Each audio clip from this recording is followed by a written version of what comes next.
Good day, everyone. I'm Kat Courtney, aka the Afterlife Coach. That guy back there is my trusty assistant Prana. He's the one with the real wisdom. Today, we are here to talk to you about the difference between organic plant medicines, entheogens, and the synthetic psychotropic medicines.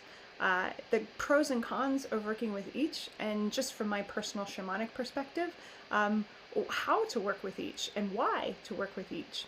There's a lot of talk about this right now because the psychedelic renaissance is full on in our culture. Yay, by the way.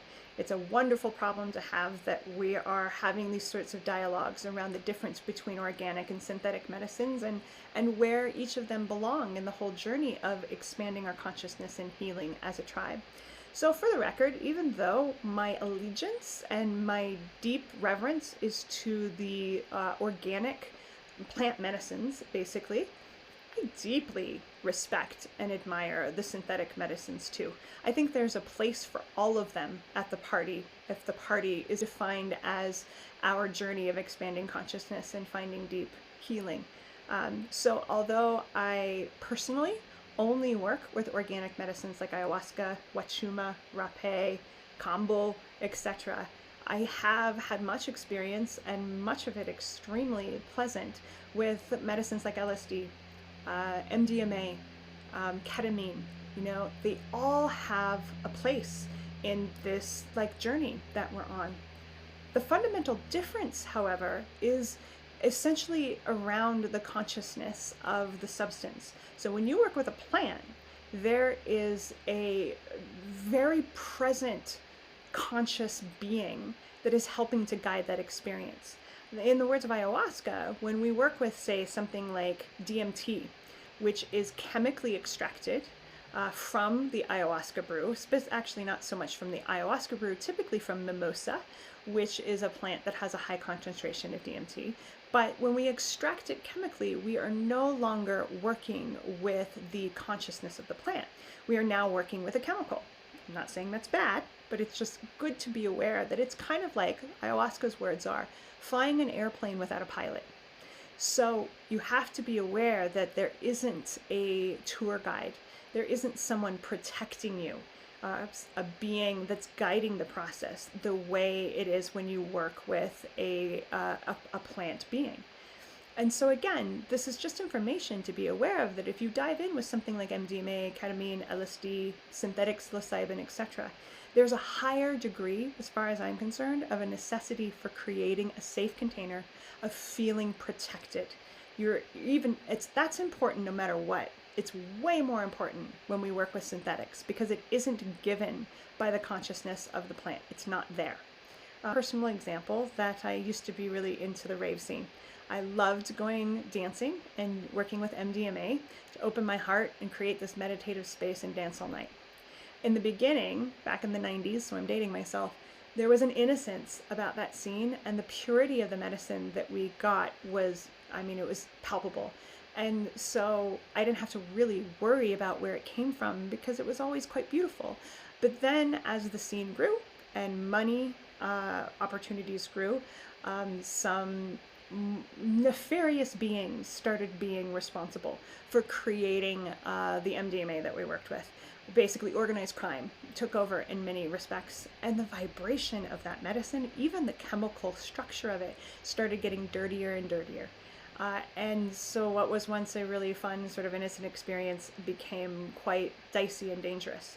That is less about the fact that the MDMA changed, although in some ways it did, but it's more about the intention of the people who are creating the medicines. It matters greatly because whoever is creating those drugs or medicines is putting a lot of their personal energy into it, and we are ingesting that. And so it's super important that if you work with synthetics, that you have some awareness of where they came from.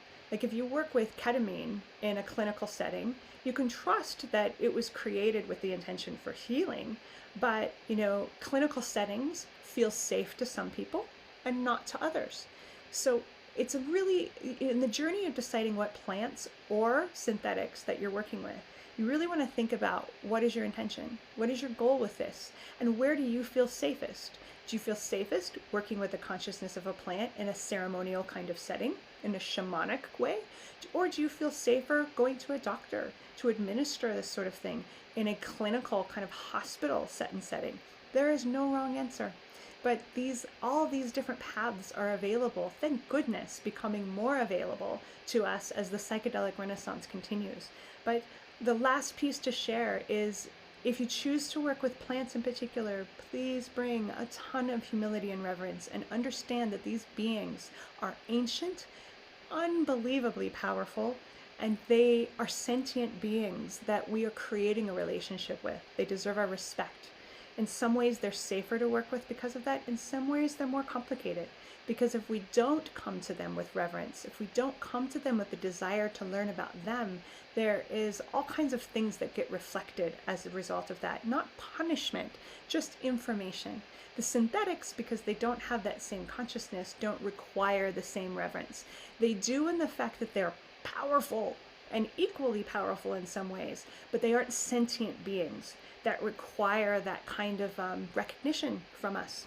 So whatever you choose, find a place that feels safe, do the work of being clear on what your intentions are, and have in place a plan for integration. It's so important that you know how to help yourself in the aftermath if you need it, because these are big experiences that can pop the top off and open Pandora's box, which is amazing, but we often need help in figuring out what the heck just happened and how to let it impact our daily lives in a positive way.